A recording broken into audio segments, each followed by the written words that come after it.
Magandang umaga mga kahuan, narito na ating ulat panahon ngayong araw sa Pilipinas.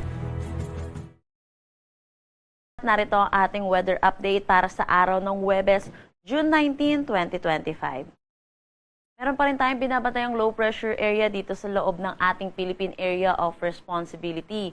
Kaninang 3 a.m., huli itong namataan sa lahing 360 kilometers west ng Bacnotan, La Union. Ngayon, wala na tayong direktang epekto sa anumang parte ng ating bansa at hindi rin natin inaasahan na magiging isang ganap na bagyo. Meron din tayong Intertropical Convergence Zone or ITCZ na nakakaapekto dito sa may Southern Mindanao. Kaya kung makikita po natin dito sa satellite imagery natin, meron tayong mga kumpol ng kaulapan. Meron pa rin naman tayong easterlies or yung mainit at malinsangan na hangin na nanggagaling sa dagat Pasipiko ang umiiral dito sa malaking bahagi ng ating bansa. Para naman sa magiging panahon natin ngayong araw, lalo na dito sa Luzon, inaasahan natin makakaranas ng maulap na papawiri na may mga kalat-kalat na pag-ulan dulot ng easterlies dito sa may Aurora, pati na rin dito sa may Quezon. Para naman dito sa may Metro Manila at nalalabing bahagi ng Luzon, asahan natin makakaranas tayo ng maaliwalas na panahon, pero asahan din natin yung init at alinsangan lalo na sa tanghali hanggang hapon na may mataas na tsansa ng mga localized thunderstorm lalo na sa hapon at sa gabi.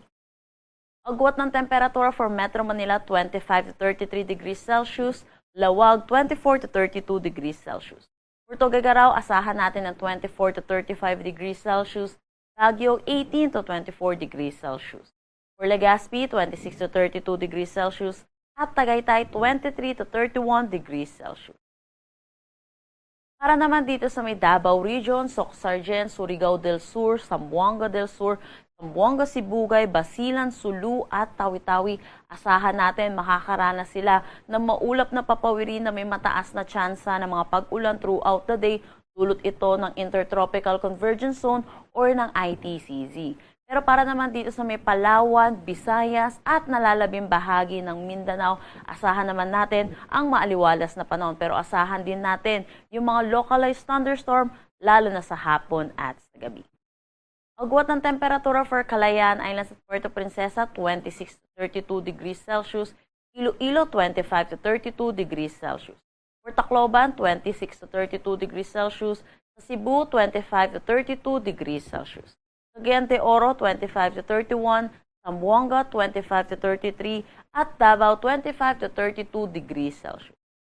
Wala naman tayong nakataas na anumang gale warning sa anumang seaboards ng ating bansa.